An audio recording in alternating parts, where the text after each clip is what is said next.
ঘরে নতুন বউ রেখে শোরগোল শুরু করেছে রায়হান, কারণ হলো তার বউ অসুস্থ, আজ তার ফুলসজ্জা হবে না।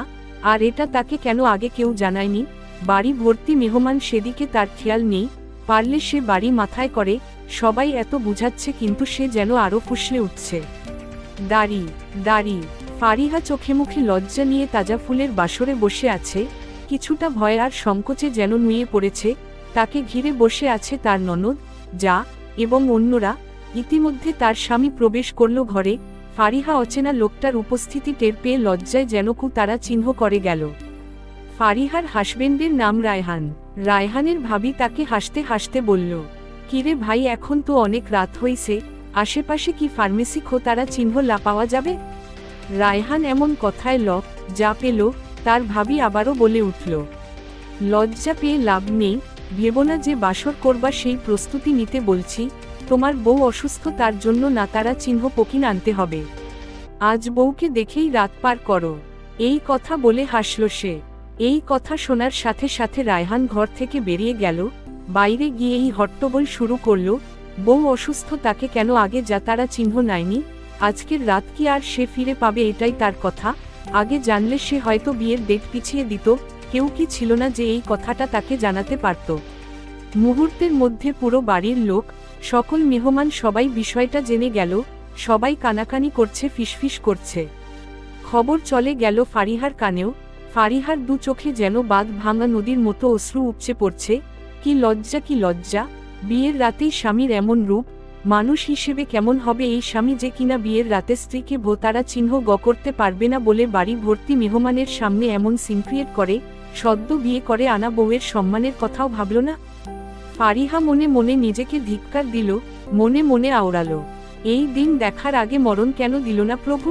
পরিবারের কথা রাখতে গিয়ে শেষে কিনা এমন ছেলেকে বিয়ে করল যে কিনা তাকে ভোগের সামগ্রী মনে করে, বিয়ের রাতে বিছানায় পাবে না বলে সব ওলট পালট করে দিচ্ছে অনুনয়কারী মুখ। এসব ভাবছে আর অশ্রু তারা চিহ্ন সর্জন দিচ্ছে।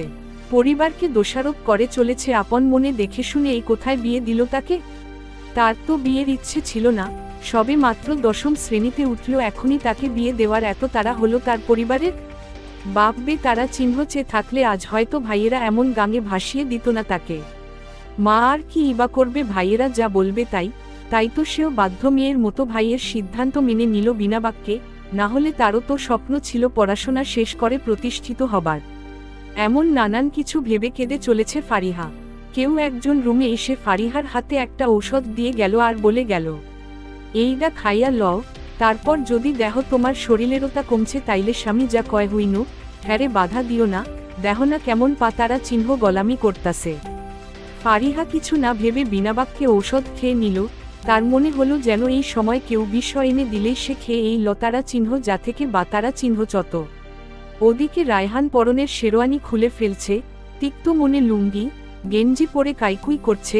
তার দুলাভাই জিসান সাহেব তাকে বেসিনে নিয়ে মাথায় পানি ঢেলে শান্ত করার চেষ্টা করছে। শ্রাবণ মাস, আকাশটা মেঘলা, বাইরে গুতারা চিহ্নরি বৃষ্টি পড়ছে। ফারিহার মনটা ভতারা চিহ্ন অঙ্কর রকম খারাপ। রাত বেড়েছে, তাকে একা ঘরে রেখে যে যার মতো চলে গেল। কেউ বলে গেল ছেলেটা রাগী ভীষণ, কিন্তু মানুষ ভালো, তুমি মন খারাপ করিও না, সব ঠিক হয়ে যাবে। ফারিহার শাশুড়ি একবার রুমে এসে মলিন হেসে চলে গেল। রাত আরও গভীর হলো কিন্তু রায়হান ঘরে এলো না। ফারিহা বিষণ্ণ মনে খাট থেকে নামল, পরনের শাড়ি গহনা খুলে সেলোয়ার কামিজ পরে নিল, ফুরবল শরীর নিয়ে ওয়াশরুমে গেল। ফ্রেশ হয়ে মেকআপ তুলে মুখে খানিকক্ষণ পানির ঝাপটা দিয়ে পুনরায় রুমে এসে খাটের এক কোনায় পা ঝুলিয়ে বসে রইল গুটিসুটি হয়ে। প্রায় মধ্যে রাতে রায়হান ঘরে এলো, লুঙ্গি আর শার্ট গায়ে, মাথায় টুপি, শার্টের হাতা ফোল্ড করা, অজু করে এসেছে বোঝা যাচ্ছে। তাকে দেখে ফারিহা যেন সংকোচে ভয়ে কুকড়ে যাচ্ছে। রায়হান এক পলক তাকাই দৃষ্টি ঘুরিয়ে নিল। নিজের মতো করো জায়নামাজ বিছিয়ে 2 রাকাত করে 4 রাকা নামাজ পড়ে বেশ খানিকক্ষণ মোনাজাত করল। ফারিহা মনে মনে আকাশ কুসুম ভেবে চলেছে। একটা মানুষের কত রূপ এটুকু সময়ে দেখল সে। কে জানে মানুষটা আসলে কেমন, কি করে জীবন পার করবে এর সাথে। রায়হান উঠে দাঁড়ালো। ফারিহা কিছু একটা ভেবে নানির শিখিয়া দেয়া মতে রায়হানকে সালাম করল। রায়হান গিয়ে বসল ফারিহার পাশে। ফারিহা যেন ভয়ে নিজেকে আরো তারা চিহ্নটিয়ে নিল। পিনপতন নীরবতা, কেউই কথা বলছে না। কিছুক্ষণ পর ফারিহা ভয়ে ভয়ে শান্ত গলায় বলল, এখন কিসের নামাজ পড়লেন? রায়হান কিছুটা গম্ভীর কিন্তু শান্ত গলায় বলল, শোকরানা নামাজ।